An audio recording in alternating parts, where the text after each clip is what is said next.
Nota de advertência, boa noite a todos. Muito obrigado por terem resistido até esta hora e estarem aqui ainda para a gravação do programa E Deus Criou o Mundo. Gostava de sugerir que desligassem os vossos telefones ou então que os pusessem em silêncio para não entrarem na emissão. Sobre a data em que o programa vai ser emitido não sabemos ainda, não será antes de daqui a 3 semanas. Provavelmente será daqui a 3 semanas.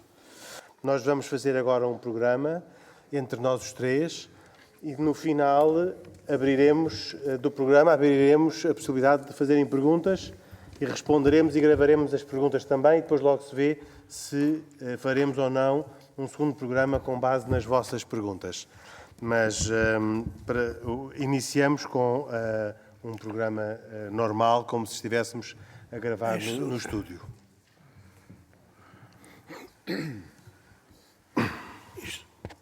Estão todos ligados. É preciso fazer ensaios de voz? Sim. Então, Pedro, se quiser começar. Bom, a minha voz é a pior.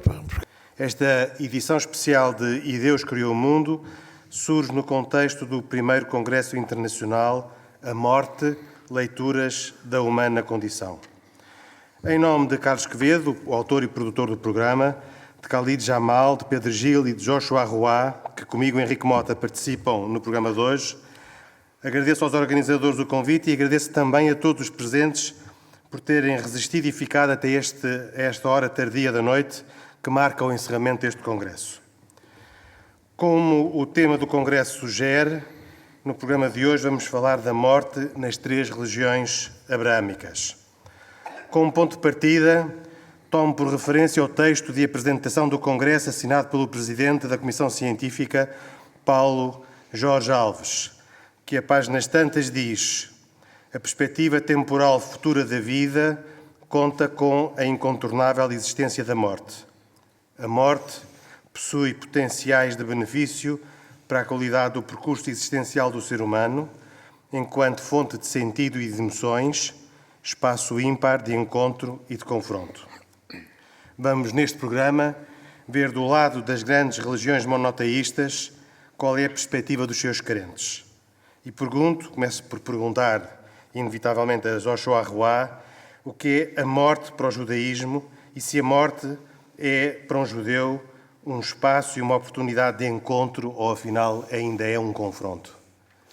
Bom, a morte para o judaísmo é um fenómeno natural da própria vida.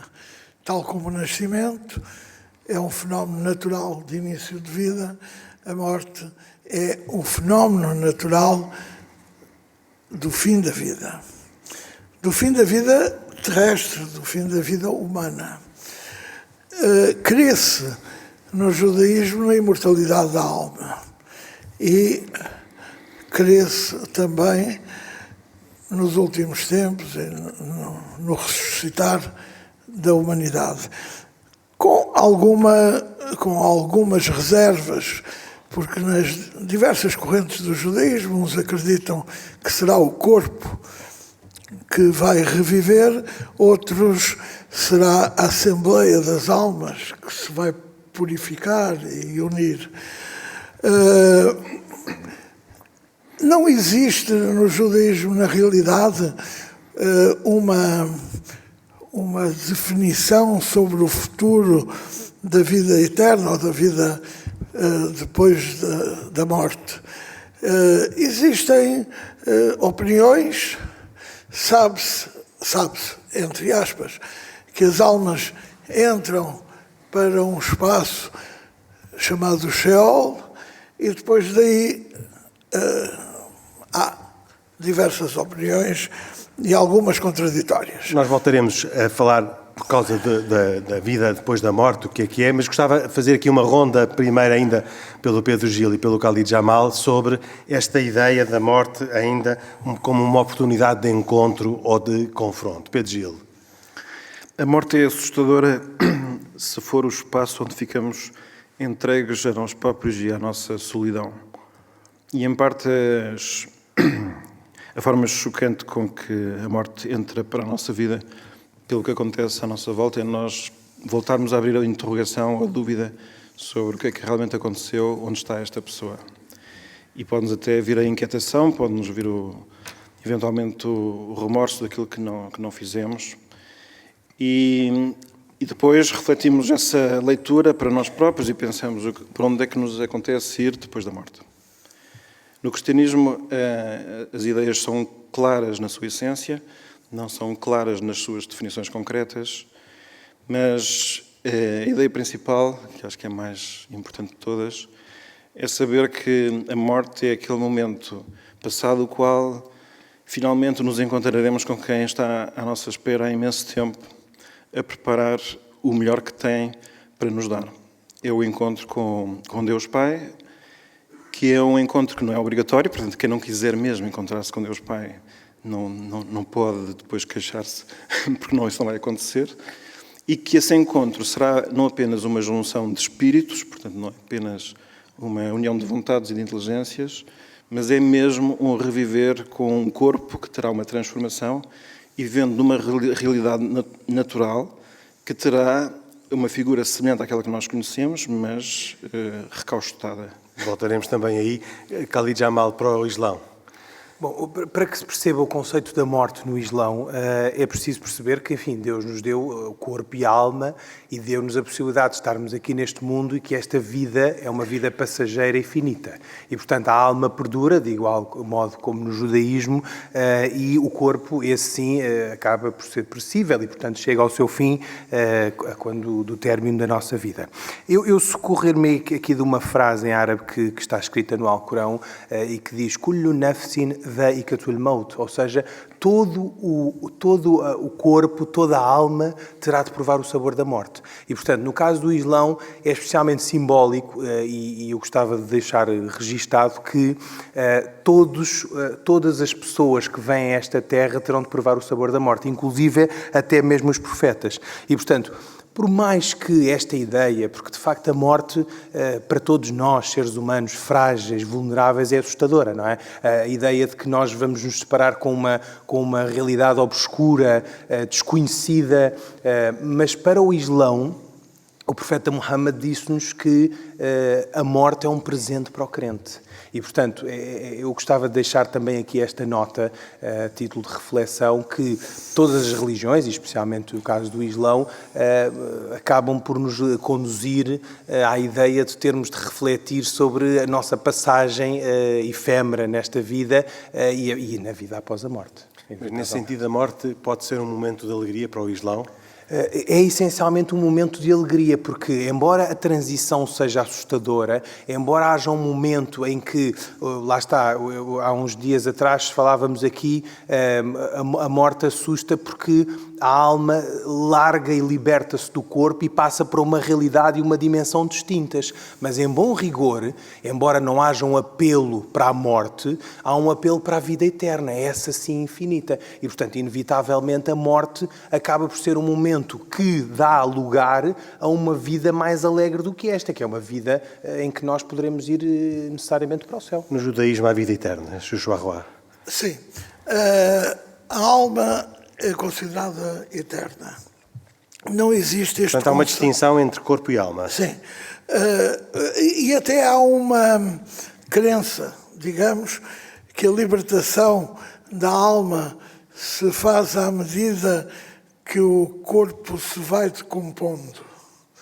E por isso há um luto que começa exatamente na morte, depois no enterramento, depois a seguir nos 7 dias e depois nos 30 dias do funeral e depois no ano, que dá uma graduação de temporal de alívio em relação ao luto. Na realidade, estas religiões aqui do Ocidente, abraâmicas, criam uma perspectiva de vida eterna que dão-nos uma sensação de permanência. No entanto, há outras religiões que não acreditam na vida eterna. E, portanto, nós somos educados, digamos, nesta tradição.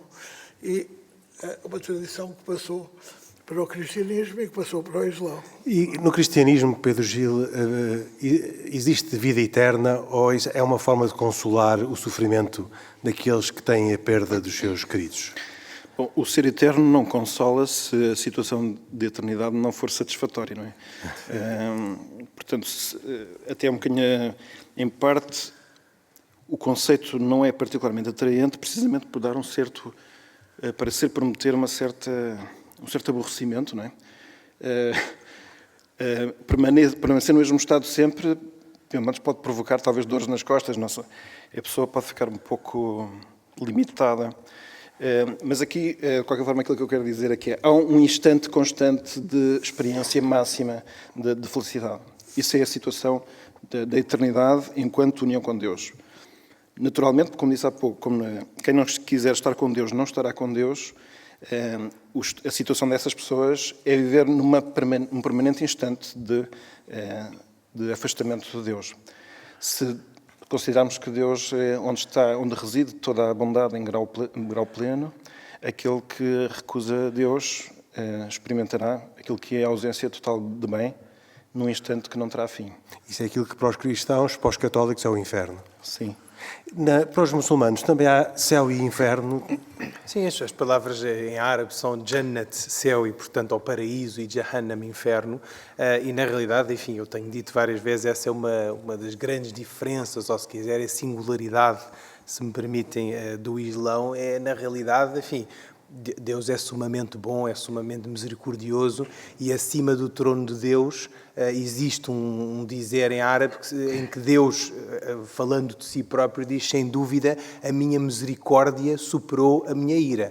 De qualquer modo, na realidade, enfim, seria injusto para com aqueles que praticaram o bem e foram piedosos nesta terra e nesta passagem curta, como disse, que os seres humanos não fossem, de certa forma, responsabilizados por aquilo que fazem aqui na terra. E, portanto, a pessoa que viveu de forma ímpia, a pessoa que não praticou o bem, não viveu em conformidade e harmonia com os desígnios de Deus e com aquilo que é o desidrato do ser humano, que é ser sumamente bom à semelhança da característica divina, pois bem, terá de pagar e de suportar na sua esfera os efeitos dessa vida. Mesmo se passa no judaísmo, porque há a vida vindoura e há também mas um conceito de inferno não é tão evidente. É um julgamento de Deus. Deus julga o comportamento daquela pessoa na vida. E aqueles que forem julgados negativamente, têm um sítio, uma prisão para onde ir? Bom, eu sinceramente não tenho a certeza, mas penso que não está definido. Já agora deixe-me só acrescentar Há uma aqui uma coisa. presença perante Deus e uma justificação da maldade, por exemplo. Aqui, deixe-me só dizer que, em relação, no caso do Islão, eu nunca assisti, nunca pude ler nenhum verso, seja corânico ou até do profeta Muhammad e de outros, dizendo que quem não praticar isto vai para o inferno. Muitas vezes os imãs e outros sacerdotes socorrem-se um bocadinho desse exemplo para definir, de certa forma, qual é que é o limite, ou seja, isso é conformador dos comportamentos. Agora, há sempre a ideia, e as religiões promovem isso, da esperança e da luz ao fundo do túnel. Ou seja, evidente que se praticarmos o mal vamos ter de suportar isso, mas existe sempre no ar a ideia, ou a mensagem subliminar de que Deus é sumamente bom e perdoador. Claro. Mas a pergunta que se pode fazer é se a pessoa pode ir ter com Deus não querendo ir ter com Deus. Exatamente. E se Deus pode, nesse julgamento que falava Joshua Roy, pode condená-lo a uma infelicidade eterna, que é o outro lado da felicidade eterna, não é? Se virmos isso do ponto de vista filosófico, estou-me a lembrar agora do filósofo francês judeu Henri Bergson, que dizia que as almas são insufladas ao nascimento e são retiradas e integradas em Deus. São insufladas por Deus e retiradas para Deus. Portanto, seria um ciclo. O que deu nos tempos, enfim, cabalísticos do judaísmo esotérico, na história das reencarnações. E ainda é hoje um hábito da dos judeus darem a uma criança que nasce o nome de um avô, ou de um pai falecido, ou de uma mãe falecida, ou de uma avó falecida.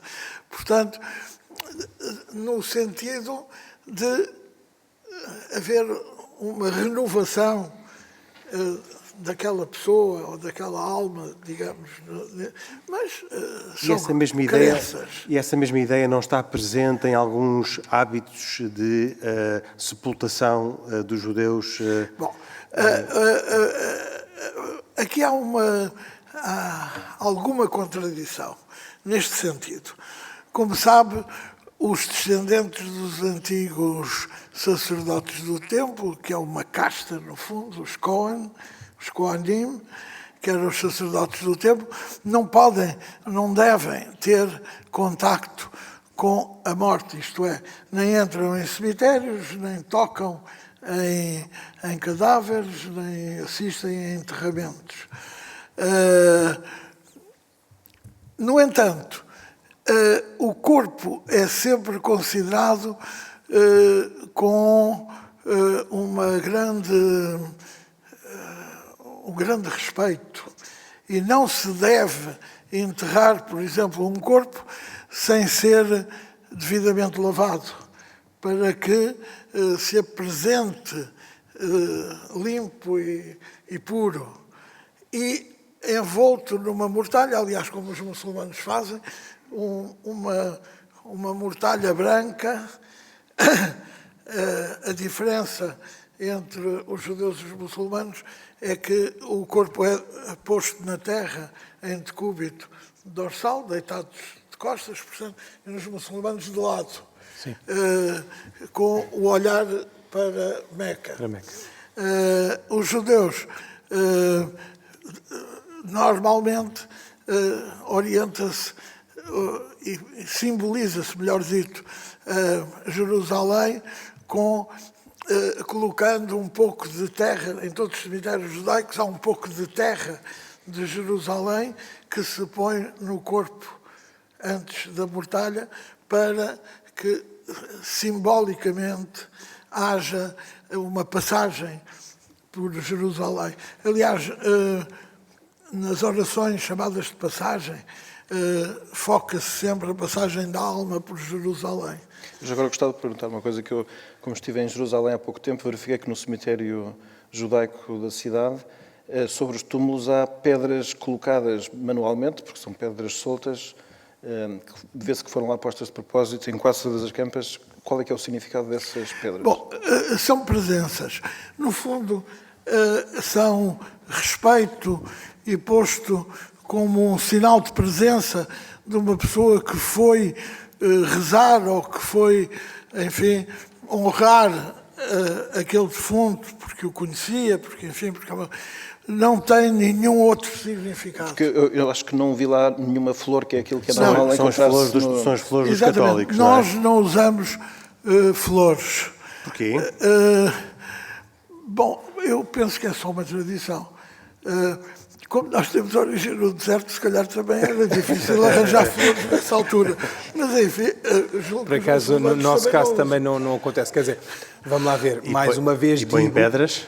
Não, nem pedras nem flores. No caso do... há um princípio, vá lá, que rege, digamos assim, o cemitério, ou neste caso na Europa, os talhões islâmicos, que é o princípio da simplicidade e da humildade. Ou seja, até nesta altura, ou especialmente nesta altura do fim de vida, aliás, como em toda a nossa vida, deve-se propugnar por uma certa humildade e, portanto, normalmente não se aconselha a grandes manifestações ou de riqueza ou muito ostensivas, de certa forma, nas campas.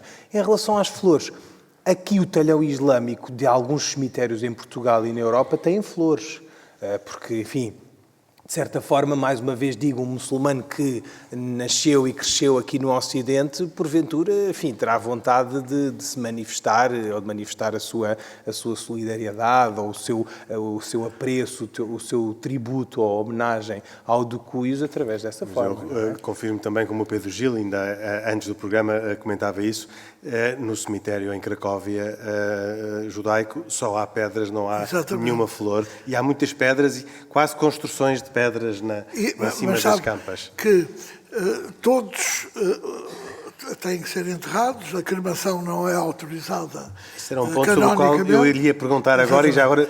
Canonicamente não é autorizada a cremação, exatamente por causa da ressurreição.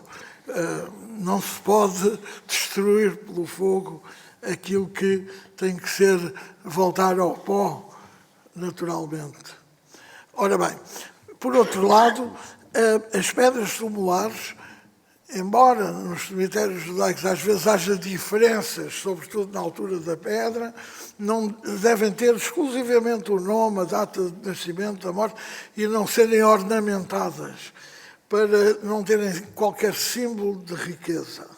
Mas isso também depende do tipo. Por exemplo, nos cemitérios Ashkenazi do norte da Europa, o corpo é enterrado e a pedra é posta na cabeceira, na vertical, com o nome, etc.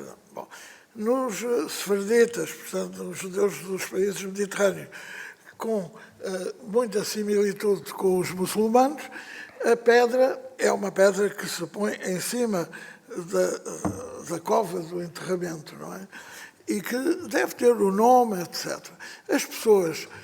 Lembro-me, por exemplo, um homem que foi o nosso presidente aqui em Lisboa durante 58 anos, o professor Amzalak, deixou escrito que a pedra dele devia ter unicamente o nome e não devia ser mais alta do que a mais baixa que existisse no cemitério. E ele, no entanto, foi reitor da Universidade Técnica, foi laureado em múltiplas universidades no mundo, etc. Porquê? Porque é um sinal de humildade. Ali somos todos iguais. Isso é também comum nos católicos. Também encontramos muito esta ideia. Os cemitérios têm muitas campas rasas, depois também têm outras construções. Sim, não há nenhuma orientação religiosa sobre isso, evidentemente, aconselhando-se já as pessoas considerar quase tudo como dom de Deus, porque é mesmo quase tudo, seria estranho, na altura em que a pessoa está a querer entrar, não é, na intimidade com Deus através de uma recepção bondosa de quem passa por cima de bastante das nossas deficiências, andarmos a desejar que a nossa morte fosse uma morte esplendorosa de quem se põe de bicos dos pés, não é? Portanto, evidentemente isso é assim.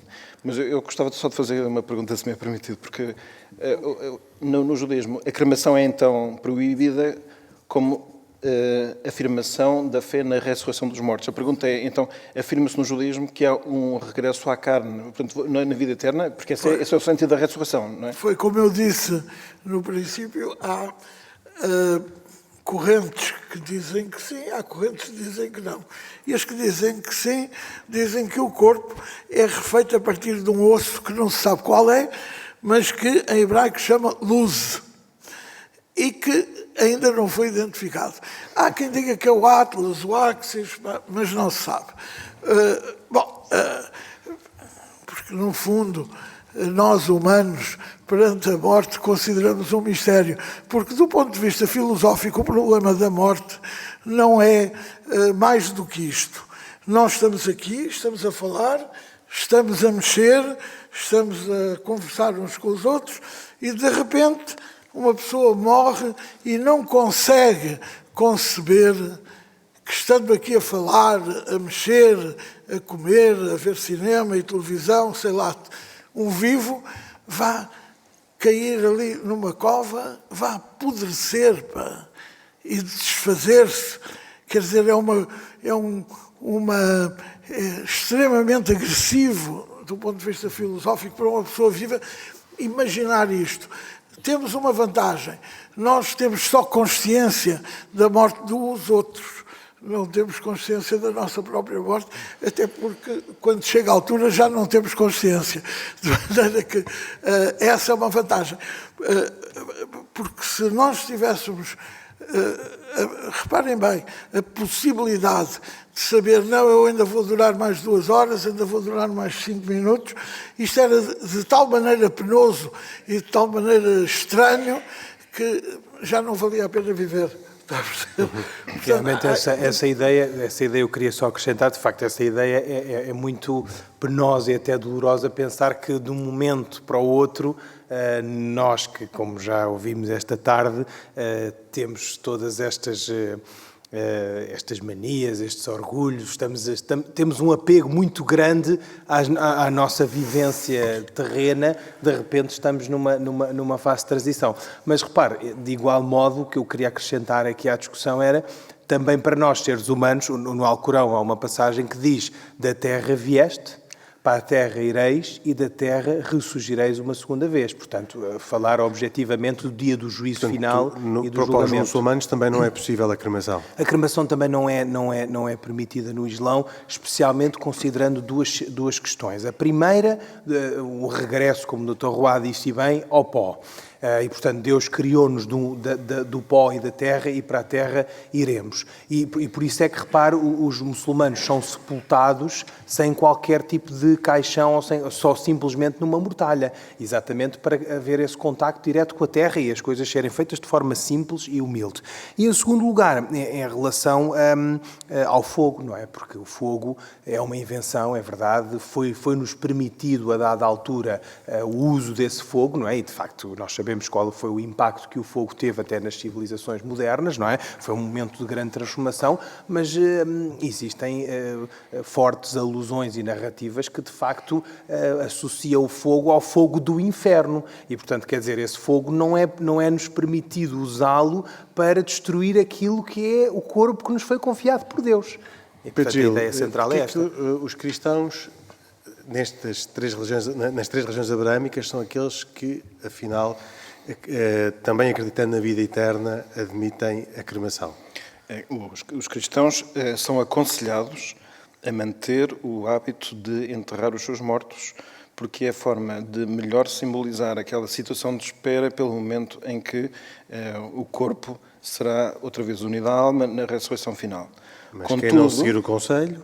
Não é isso. Este conselho existe como conselho, portanto não é uma obrigação. Está, porém, permitido que quem queira possa optar pela cremação, desde que com isso não esteja a significar que não crê na ressurreição dos mortos. E o problema aí seria a falta de fé católica propriamente do que o gesto em si próprio. Em todo o caso, o que também se diz, e agora num esclarecimento que surgiu creio que há um ano, é que as cinzas não devem ser privatizadas, portanto, devem ser colocadas num lugar sagrado. Portanto, deve haver lugares nos cemitérios, ou mesmo nas igrejas, onde se guardem os restos dos nossos mortos. Portanto, sabemos que há outras pessoas que, com a prática da cremação, associam depois outras, que é um modo de conservação das cinzas. Pode ser a redução a um diamante, colocar ao pescoço, etc. Enfim, uma série de gestos eventualmente respeitáveis e com motivações, mas que do ponto de vista religioso católico não faz sentido e são desaconselhados. Mas só há aqui um aspecto que eu gostaria de salientar, é que no caso da cremação, por exemplo, há uma destruição do corpo. Enquanto quando o corpo é sepultado, nós sabemos que ele se decompõe, não é? A carne não fica lá, evidentemente. E, aliás, a remoção das ossadas, que no caso do Islão não existe, se virmos nos cemitérios, principalmente nos países de maioria islâmica, o que acontece muitas vezes é a colocação de cuios a uns metros abaixo do solo, para que depois se possa colocar outro corpo por cima, se possa sepultar outro corpo por cima. Mas, na realidade, não há remoção das ossadas. Ou seja, os ossos muitas vezes podem não se decompor, mas a carne, evidentemente, e o corpo decompõe-se. Agora, o que nos faz uma certa impressão e que nos faz espécie é, de facto, nós, numa ação deliberada, voluntária, estarmos a destruir um corpo e estarmos a queimá-lo, especialmente, não é? E, portanto, isso não faz sentido. Para nós, o túmulo é perpétuo. Em alguns cemitérios pode-se também enterrar em camada, como no Islão. Mas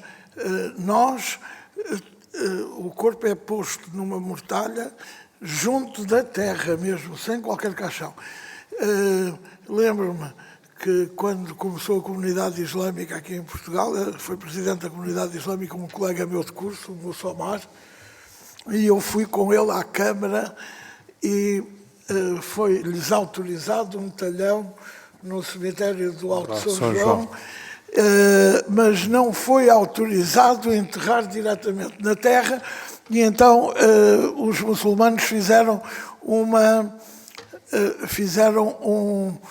pequeno truque. Um estratagema. Um estratagema. O caixão tinha um fundo perfurado e de um material mais perecível para que o corpo ficasse em contacto com a terra. Aliás, ainda hoje, se me permite, de facto isso acontece. Hoje nós temos a crença e ensinamos, felizmente, aos mais novos que quando as leis do país, o caso, por exemplo, da autópsia, já que estamos a falar de morte, não é? Quando a lei assim o obrigue, infelizmente, muitas vezes a religião vê-se compartimentada, até por ignorância, e sujeita a este circunstancialismo. Mas o que é facto é que, por exemplo, em alguns casos, quando há obrigatoriedade, imagine-se, por exemplo, o caso de uma pessoa que padece de uma doença ou de uma enfermidade e que, portanto, o corpo liberta um odor ou que não é, por razões de saúde pública, aconselhável sepultá-lo só com uma mortalha. Faz-se uma espécie de caixão num aglomerado de madeira fina que é muito mais perecível do que um caixão tal e qual como o conhecemos nos dias de hoje, não é? Muito bem. Vou propor que regressemos ao ponto inicial da nossa conversa, que é o sentido da morte, que entramos agora aqui numa discussão técnica. Uma discussão técnica.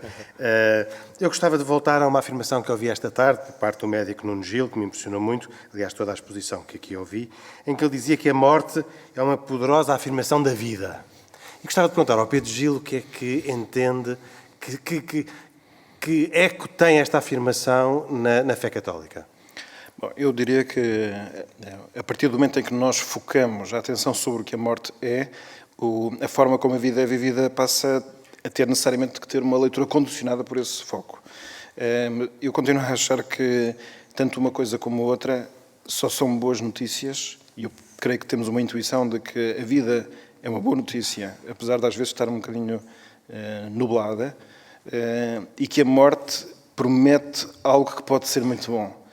Mas isso tem a ver com o facto de nós não termos por destino estar entregues apenas aos amores que acabam.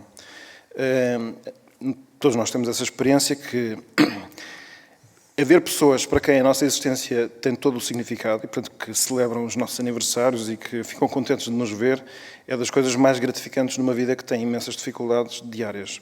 No dia em que não houver ninguém que se lembre de nós, esse é um dia em que nós temos que despertar para uma realidade dura, que é para que é que nós vivemos. Ora, também, se na vida futura não houver alguém que definitivamente nos possa dizer és bem-vindo, esta é a tua casa e eu vou ver contigo eternamente, então essa eternidade não sinto que seja uma boa notícia. E por isso eu quero só dizer que, sim, tanto a vida como a morte podem ser boas realidades e vividas com uma certa tranquilidade, na medida em que nós sabemos que essa pessoa que nos espera não falha e não morre. E essa é a boa notícia, creio eu, que temos da revelação, é que temos um Deus que nos disse que assim estava. Estava em situação de espera, que no caso do cristianismo temos a noção que além disso resolveu Ele próprio fazer-se um de nós e Ele próprio morrer para não sermos nós a morrer. Ele próprio ressuscitou e apareceu, feito corpo, e portanto quando falamos da ressurreição dos corpos, não estamos a falar apenas de uma narrativa fantasiosa que pudesse ser verdade, portanto não é uma ficção científica, e tudo isso constitui um encadeado de boas notícias. Para os muçulmanos, a morte também é uma afirmação da vida? Pode ser?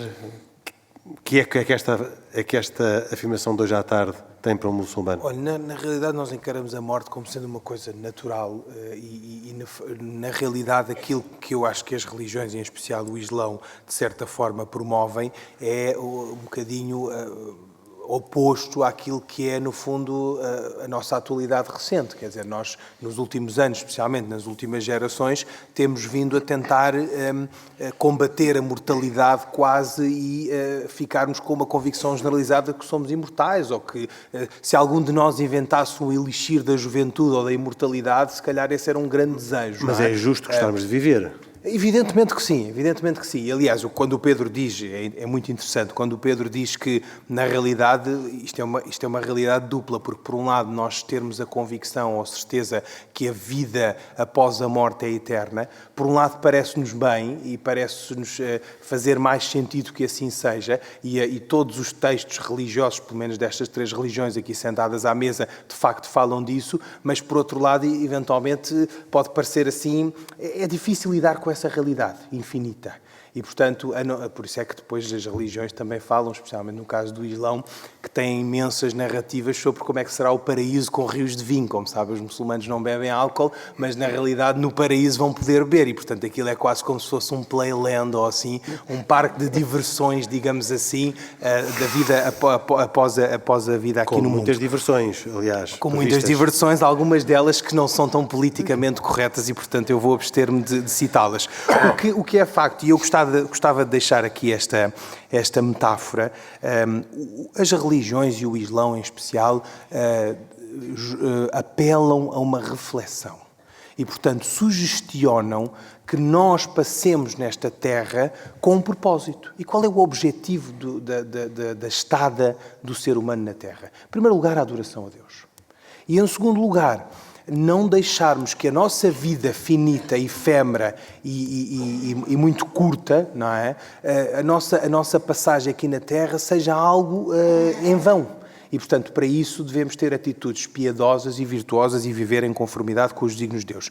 Para terminar, dizer-lhe que o profeta Muhammad deixou-nos a referência de que o bom muçulmano pensa na morte 7 vezes por dia. E, portanto, mais uma vez, isto promove a humildade e a consciência ou convicção que há de chegar um dia que nós vamos chegar ao fim.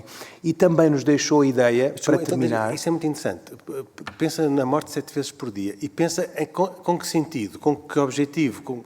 Pensa com o sentido de... O sentido de medo, não, o sentido de regresso. de esperança, o sentido é verdade, de fim da humanidade. Ainda bem que o Henrique pergunta isso, porque, infelizmente, muitas vezes as coisas são mal ensinadas, não é? Nós às vezes, ouvimos pessoas com responsabilidade dizer para pensar na morte 7 vezes, e quer dizer, isso é assustador, não é? Quem é que pensa na morte 7 vezes? Quase que nos levaria a pensar, será que o Islão é uma religião mórbida, uma religião que pensa na morte? Será que há um apelo à morte? Não, há um apelo à vida, mas também há um apelo à vida eterna. E o apelo à vida eterna é superior ao apelo à vida passageira. Então os muçulmanos devem pensar na morte ou devem pensar na vida eterna? Devem pensar na morte como transição para a vida eterna. A morte é um meio para chegar a um fim. E esse fim é chegar ao céu e ao contacto com Deus. Se nós temos a possibilidade de, no paraíso e no céu e na vida do Ákhira, na vida eterna, na vida para além da morte, estarmos em contacto com Deus e usufruir dos tais rios de vinho do paraíso, então, enfim, todos nós ambicionamos e desejamos essa vida. Para lhe terminar, dizer que um exemplo do que eu me socorro muitas vezes é o muçulmano e o crente deve estar e andar neste mundo como um barco flutua sobre a água. Ele precisa dela para viver, portanto, nós precisamos do mundo para a satisfação das nossas necessidades. Nós comemos, bebemos, dormimos e por aí fora, mas não podemos mergulhar no mundo.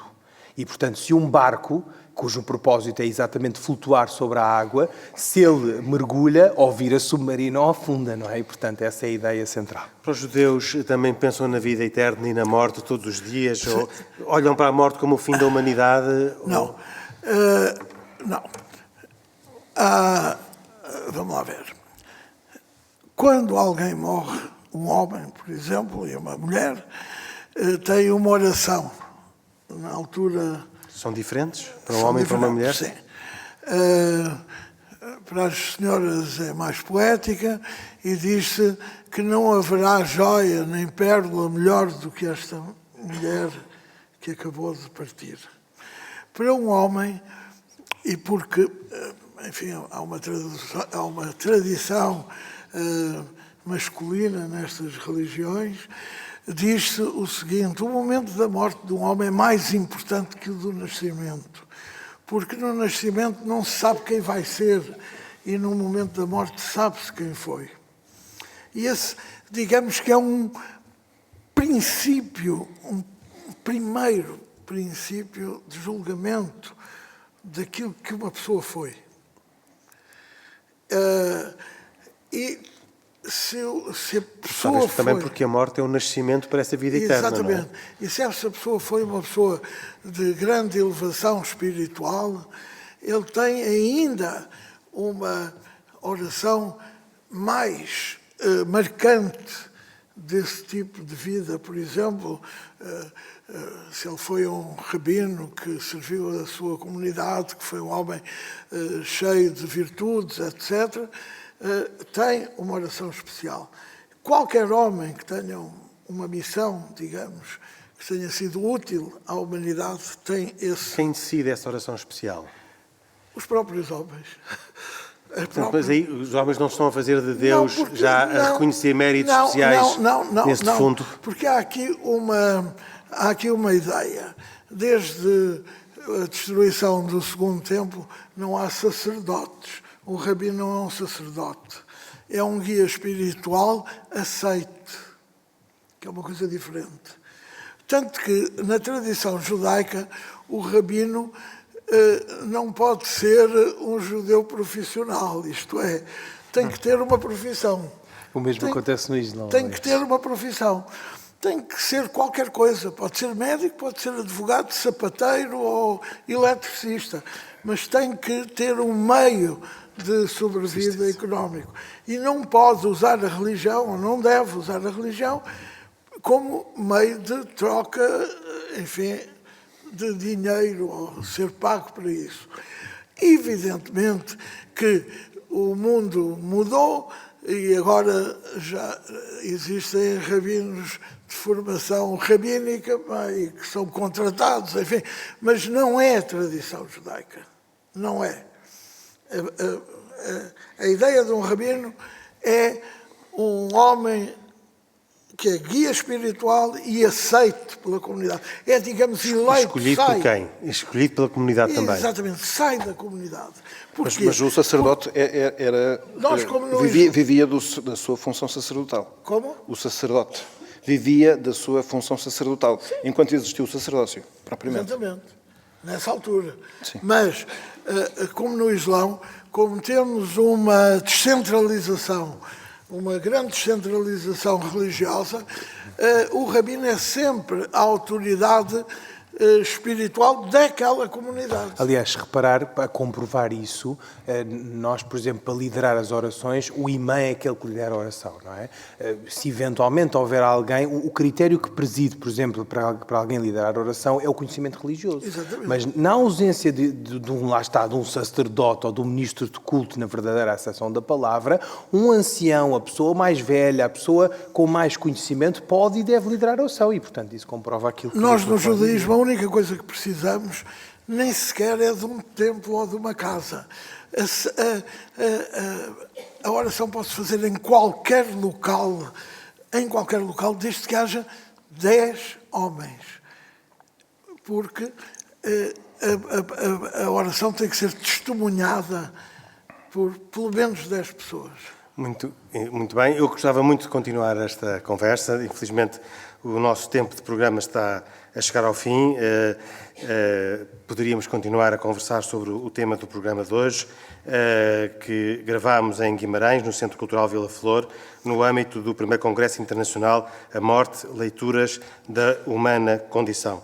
Eu agradeço particularmente a Joshua Roy, que hoje aqui esteve como judeu a representar também a fé judaica, e, como de costume, também Pedro Gil e Khalid Jamal, que comigo, Henrique Mota, fazem este programa de autoria e com produção de Carlos Quevedo, hoje com cuidados técnicos de Rui Fonseca e acompanhamento de Cristina Condinho. Nós voltamos 2 a 8 dias. Até para a semana, se Deus quiser. Boa noite.